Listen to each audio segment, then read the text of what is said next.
ايه رأيك لو قلت لك ان كل اللي انت شايفه حواليك ده مش الحقيقة الكاملة؟ عقلك بيزود حاجات ويحذف حاجات من وراك وانت مش عارف. يعني عينك بتبعت صورة اللي انت شايفه لعقلك، واللي بيبدأ العقل يترجمها. وهنا بتحصل المشكلة. العقل مش كاميرا، يعني مش بيسجل كل حاجة زي ما هي.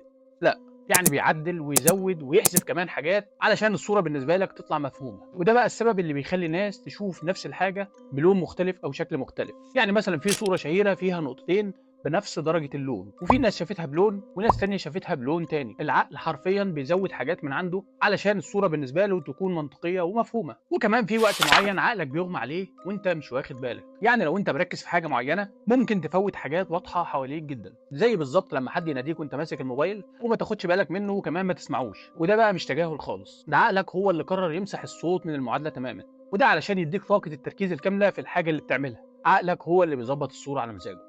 يعني بكل أسف هو اللي مسوحك دايما. سلام.